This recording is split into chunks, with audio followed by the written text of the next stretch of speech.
जय हिंद दोस्तों।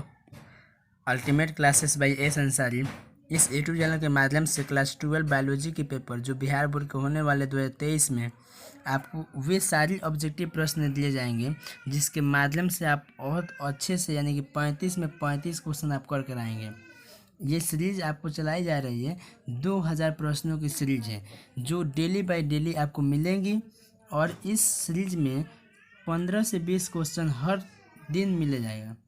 तो हम बात करेंगे कि इस ऑब्जेक्टिव प्रश्न में किस प्रकार के क्वेश्चन मिलेंगे। तो इस ऑब्जेक्टिव प्रश्न में देखेंगे आपको पहला अध्याय से शुरू किया जाएगा और इन सभी के बारे में आपको हम डिटेल बाई एनालिसिस करेंगे और आपको एक क्वेश्चन के अंतर्गत 3-4 प्रश्न आपका तैयार हो जाएंगे, जो कि अगर आप 2000 प्रश्न अगर तैयार कर लेते हैं तो एक भी क्वेश्चन आपका छूटेगा नहीं, ये गारंटी है।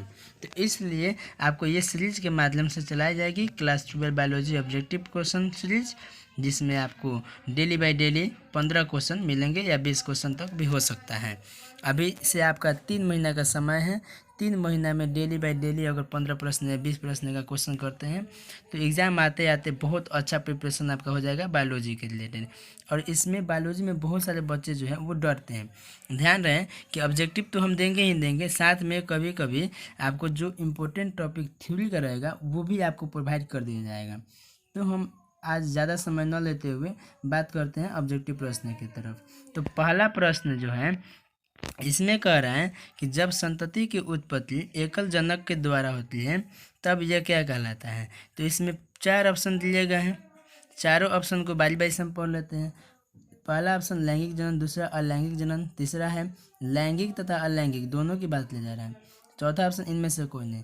तो हम बात करेंगे कि जब अगर किसी जनन किया जाता है, जनन होता है, तो उस दौरान अगर एक ही जनक अगर होता है तो उसको हम लोग अलैंगिक जनन कहते हैं। क्या कहते हैं? अलैंगिक जनन होते हैं। तो इसका सही उत्तर आपका हो जाएगा अलैंगिक जनन। दूसरा क्वेश्चन, प्रत्येक जीवित पादप कोशिका से पूर्ण पौधा बन जाता है, इस गुण को क्या बोलते हैं। तो इस गुण की अगर बात करेंगे तो इसमें 4 क्वेश्चन ऑप्शन दिए गए हैं, क्लोनिंग, सोमा क्लोनल, टोटीपोटेंसी, इनमें से कोई नहीं। ध्यान देंगे ज़्यादातर बच्चे इसका जवाब क्लोनिंग देंगे, लेकिन ऐसा नहीं है। देखो क्लोनिंग के माध्यम से तो नए पौधा बनता ही है, लेकिन इसमें क्वेश्चन में कह रहा है कि पादप के प्रत्येक, यहाँ ध्यान देंगे, प्रत्येक कोशिका से नया पौधा बन रहा है। तो इसलिए इसका जवाब क्या हो जाएगा? टोटीपोटेंसी। इसमें जो है टोटीपोटेंसी में सूक्ष्म प्रवर्धन माध्यम के अंतर्गत रखते हैं, जिससे कि आपका उसमें सभी के सभी पोषक तत्व पदार्थ मिल जाते हैं, जिससे कि नए पौधे का निर्माण होता है। तो इसलिए इसका आंसर क्या हो जाएगा? टोटीपोटेंसी हो जाएगा। हम अगला क्वेश्चन की तरफ चलते हैं। ऋतुस्राव चक्र में होता है, लिखा हुआ क्वेश्चन, ऋतुस्राव चक्र में चक्र किस में होता है। तो ऋतुस्राव चक्र किस में होता है? 4 ऑप्शन दिए गए हैं, चारों को बारी बारी से आप लोग ध्यान देंगे। मनुष्य में, बंदर में, चिंपैंजी में, इनमें से सभी। तो हम अगर बात करते हैं कि ऋतुस्राव चक्र क्या होता है, तो देखिए ये कुछ नहीं, ये जनन के एक होता है नॉन प्राइमेट और प्राइमेट। तो प्राइमेट वाले में जो है वो होता है मध्य चक्र और नॉन प्राइमेट वालों में होता है ऋतुस्राव चक्र। अगर हम बात करेंगे कि प्राइमेट, एक होता है प्राइमेट जिसमें होता है मध्य चक्र, और दूसरा होता है एक नॉन प्राइमेट स्तनधारी जिसमें होता है ऋतुस्राव चक्र। तो अब इसमें पता कौन है कि कौन सा है नॉन प्राइमेट, कौन है प्राइमेट। तो ध्यान रहेगा 3 ही ऑप्शन होता है जो नॉन प्राइमेट में आता है। एक होता है मनुष्य, दूसरा होता है बंदर, तीसरा होता है चिंपैंजी। तो यानी कि ये चिंपैंजी, बंदर और मनुष्य तीनों के तीनों क्या है? नॉन प्राइमेट्स हैं, ये नॉन प्राइमेट्स है। तो इसलिए नॉन प्राइमेट्स में क्या होता है? नॉन प्राइमेट्स में जो है वो ऋतुस्राव चक्र होता है। तो अगर इसमें बात करेंगे तो इसका आंसर क्या हो जाएगा? इसका आंसर हो जाएगा डी नंबर, यानी कि चारों के चारों। एक चीज़ और ध्यान देंगे, इस चिंपैंजी की जगह पे कभी कभी आता है गोरिल्ला। तो गोरिल्ला जो है वो चिंपैंजी को ही नाम देते हैं, लेकिन इसका एक अलग नाम है। तो इसलिए अगर चिंपैंजी की जगह पर अगर गोरिल्ला आ जाए तो इससे कन्फ्यूजन नहीं होना चाहिए। हम अगले प्रश्न की तरफ बढ़ते हैं। अमीबा में प्रतिकूल परिस्थिति में जन्म किस प्रकार होता है। तो अगर इसकी बात लिया जाए तो ध्यान देंगे, यहाँ पे लिखा हुआ है अमीबा में तो जन्म, लेकिन लिखा एक और है जो क्वेश्चन को ध्यान से पढ़ेंगे। इसका आंसर आप लोग ज़्यादातर देंगे कौन सा? द्विविखंडन, लेकिन ऐसा नहीं है। अमीबा में अनुकूल परिस्थिति होती है, ध्यान देंगे, अनुकूल परिस्थिति होती है तब द्विविखंडन होता है। लेकिन अगर यहाँ पे लिखा हुआ है क्या है, प्रतिकूल परिस्थिति, तो प्रतिकूल परिस्थिति लिखा हुआ है तो इसका आंसर हो जाएगा बी नंबर ऑप्शन, बहुविखंडन। ठीक है, तो इन सभी वर्ड पर ध्यान देंगे तभी आपका क्वेश्चन सही होगा, अन्यथा अगर इसी वर्ड पे आपका ध्यान नहीं रहेगा, ज़्यादातर बच्चा क्या करता है, द्विविखंडन लिखाता है, तो इसलिए वो आंसर गलत हो जाएगा, आपका एक नंबर क्या हो जाएगा, कट जाएगा। तो इसलिए इसको ध्यानपूर्वक पढ़ेंगे। क्वेश्चन आसान है लेकिन थोड़ा सा खाली एक शब्द दो जुड़ने से ये क्वेश्चन क्या हो जाता है, बदल जाता है, आंसर गलत आ जाता है। ठीक है, तो इन सभी बातों को आप लोग ध्यान में रखेंगे। हम आगे बढ़ते हैं तीसरे क्वेश्चन की तरफ, चौथे क्वेश्चन की तरफ। किस प्रकार के जनन में विभिन्नताएं होती हैं, उत्पन्न होती हैं? तुम ध्यान देंगे कि यहाँ पे लिखा हुआ है किस प्रकार के जनन में, तो अलैंगिक जनन की बात किया जाएगा तो अलैंगिक जनन में तो सिर्फ एक जनक लेता है, कौन सा, एक जनक। और अलैंगिक जनन में ध्यान देंगे कि जो एक जनक होता है उसमें कोशिका विभाजन के फलस्वरूप ही इसमें जनन होता है, यानी कि अगर कोशिका विभाजित होता है समसूत्री विभाजन तो एक कोशिका से दो कोशिका का निर्माण होता है और गुणसूत्र भी समान होता है, और जो डीएनए इसका रहेगा वही डीएनए इसका भी रहेगा, तो इसलिए इसमें तो विभिन्नता उत्पन्न हुई नहीं। तो हम देखेंगे किसमें, तो देखेंगे लैंगिक जनन। तो लैंगिक जनन में एक नर होता है और दूसरा मादा होता है, तो नर और मादा अगर रहेंगे तो दोनों का तो डीएनए अलग अलग होगा, नर और मादा, तो दोनों का डीएनए क्या हो जाएंगे, अलग अलग। इसका डीएनए कुछ अलग होगा, इसका डीएनए कुछ अलग होगा, क्योंकि आपको मालूम है कि पृथ्वी पर पाए जाने वाले प्रत्येक जीव का डीएनए अलग अलग होता है। तो जब दोनों का संयोजन होता है तो उसके द्वारा संतति उत्पन्न होती है, तब इसका डीएनए और इसका डीएनए से जो नए संतति का उत्पन्न होगा वो जो डीएनए बनेगा वो न पिता का समान होगा न माता का समान होगा, यानी कि इन जनक किससे भी अलग हो जाएगा। इसलिए लैंगिक जनन में जो है वो क्या होती है, विभिन्नताएं उत्पन्न होती है, और लैंगिक जनन में नहीं होता है। तो ऑप्शन नंबर सी भी देखेंगे, लैंगिक तथा अलैंगिक दोनों लिखा हुआ है, तो हमको तो पता है कि लैंगिक में नहीं होता है, सिर्फ किस में होता है, लैंगिक में, तो इसलिए इसका आंसर क्या हो जाएगा, लैंगिक जनन। नेक्स्ट क्वेश्चन की तरफ हम लोग बढ़ेंगे।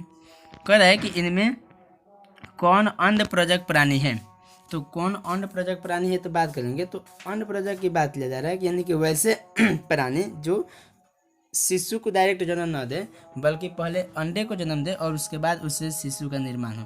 तो हम बात करेंगे तो आप लोग नॉर्मल सा बात है कि मुर्गी में भी क्या है, अंड जनन ही होता है, अंड प्रजक ही कहलाएगा, क्योंकि ये भी अंडा देती है, सांप भी अंडा देता है, मगरमच्छ भी देता है, तो इसका सही उत्तर हो जाएगा ऑप्शन नंबर डी, इनमें से सभी।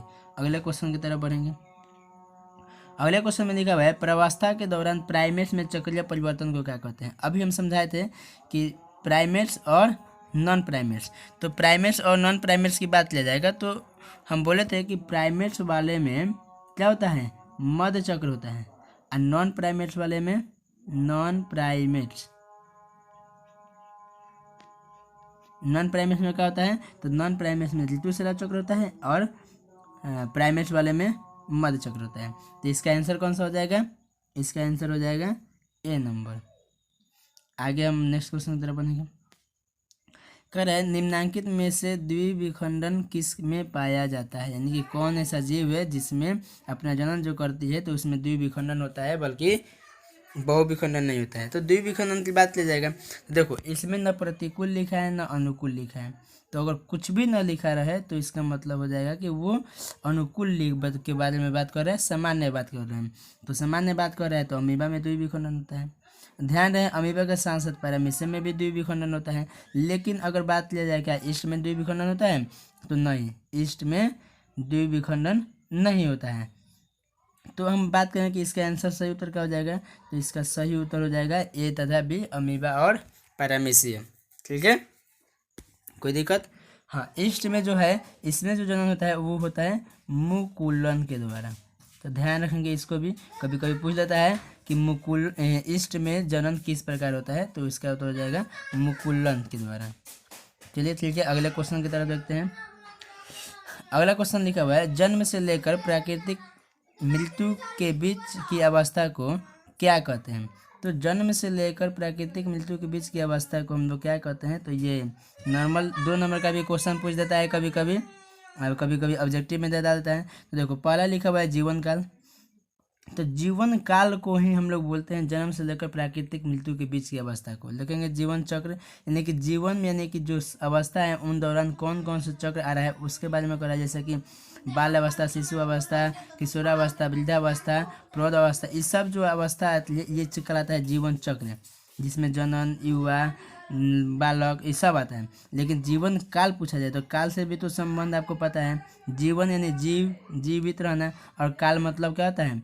काल का मतलब होता है समय, यानी कि वो समय जो हम अपने जन्म से लिए हैं तब से लेकर के अब प्राकृतिक मृत्यु के बीच में जो समय व्यतीत किए हैं तो उसको हम लोग क्या कहेंगे? जीवन काल। तो इसका सही क्या उत्तर हो जाएगा? जीवन काल हो जाएगा। समझ में?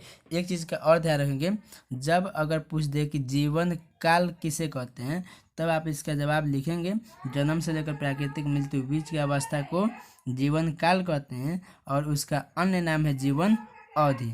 एक चीज़ और आप ध्यान देंगे कि यहाँ प्राकृतिक मृत्यु जरूर लिखेंगे, क्योंकि एक भी होता है जैसे एक्सीडेंट की वजह से किसी इंसान की मौत हो जाती है, तो एक्सीडेंट से हो जाए तो उसको हम लोग प्राकृतिक मृत्यु नहीं कहेंगे, ठीक है। या किसी बिजली गिर जाए तो उसके को भी हम लोग नहीं कहेंगे, तो क्योंकि यहाँ पे लिख रहा हुआ है प्राकृतिक मृत्यु। तो प्राकृतिक मृत्यु कब होती है? जब ऑटोमेटिक आदमी समय व्यतीत कर लेने के बाद तब उसकी मृत्यु होती है किसी कारणवश, क्योंकि समय पूरा हो जाने के बाद हर किसी को जाना है। हम अगले क्वेश्चन की तरफ चलते हैं। अगले क्वेश्चन जो है उसमें कह रहा है निम्न में से किसमें केवल एक बार अपने जीवन काल में पुष्प खिलते हैं? तो ऐसे भी कुछ हैं पौधे जो अपने जीवन में सिर्फ एक ही बार पुष्प उत्पन्न करते हैं, बाकी जीवन में कभी वो पुष्प उत्पन्न नहीं करते हैं। जैसे कि जामुन के बारे में आप जानते हैं, जामुन हर साल आपका पुष्प उत्पन्न करता है। लीची ये भी हर साल उत्पन्न करता है। आम जो है वो भी हर साल करता है। बांस एक ऐसा है जो आपको जीवन भर में सिर्फ एक ही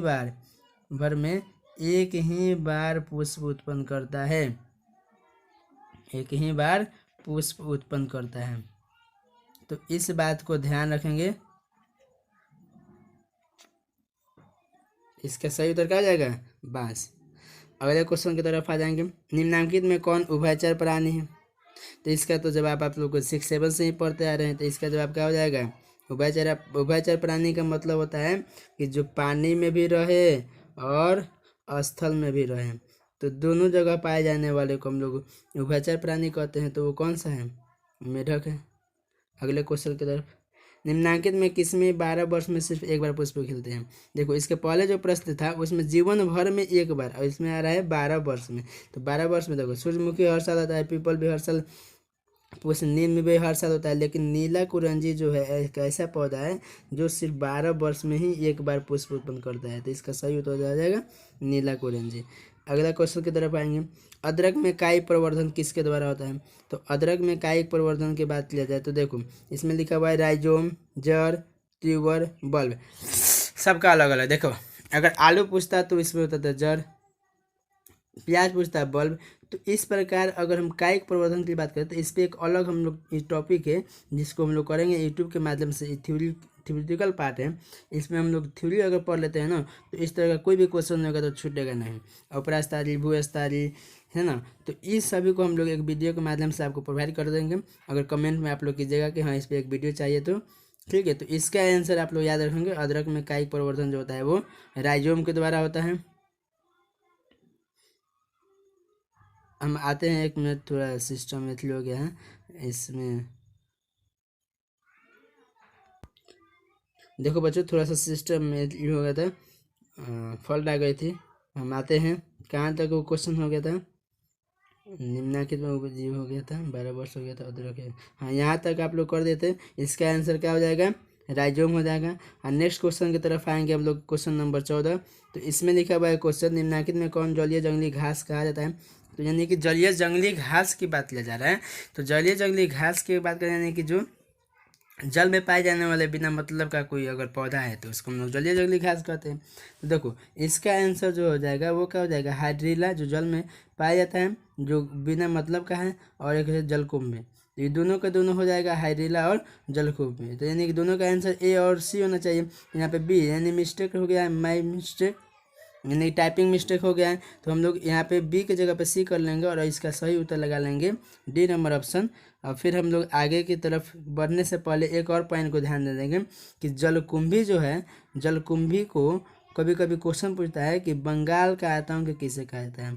अभी क्वेश्चन नोट कर लेंगे अपने कॉपी में, बंगाल का आतंक किसे कहा जाता है, बंगाल का आतंक किसे कहता है। तो बंगाल का आतंक जलकुंभी को ही कहा जाता है। तो ये भी एक ऑब्जेक्टिव प्रश्न बन गए, तो इसको भी आप लोग नोट डाउन कर लेंगे, वीडियो को पॉज कर देंगे और आराम से नोट डाउन कर लेंगे। फिर हम लोग बढ़ते हैं नेक्स्ट क्वेश्चन की तरफ। लास्ट क्वेश्चन है इस टेस्ट का, निम्नलिखित में कौन जलीय वातावरण में नहीं पाया जाता है। अभी बोला गया था जलीय जंगली घास, लेकिन यहाँ पे बोला जा रहा है जंगलीय वातावरण में, सॉरी जलीय वातावरण में नहीं पाया जाता है। तो जलीय वातावरण में नहीं पाया जाने वाला तो हाइड्रिला तो जलीय में पाया जाता है, ट्रापा भी पाया जाता है, लेकिन ये जलीय जंगली घास नहीं है, इस बात को भी ध्यान रखेंगे। नीलंबों में जलीय वातावरण में पाया जाता है, लेकिन बबूल जो ऐसा पौधा है जो जलीय वातावरण में नहीं पाया जाता है। तो इसका आंसर जो हो जाएगा, इसका आंसर हो जाएगा आपका बबूल। इसका क्या आंसर हो जाएगा, बबूल। थैंक यू दोस्तों, इसको लास्ट तक देखें और अपने दोस्तों में शेयर करें ताकि आपके दोस्त जो भी पढ़ने वाले हैं, 12 का एग्जाम देने वाले हैं इस बार, वो अपना नंबर को अच्छे से इंक्रीज कर पाएंगे। और इस यूट्यूब के माध्यम से शेयर करते रहिए, बेल आइकन को दबा दें, सब्सक्राइब कर दें और लाइक कमेंट शेयर सब कुछ कर दें ताकि वीडियो बनाने में हमको भी थोड़ा दिलचस्पी बढ़ जाए। थैंक यू दोस्तों, जय हिंद।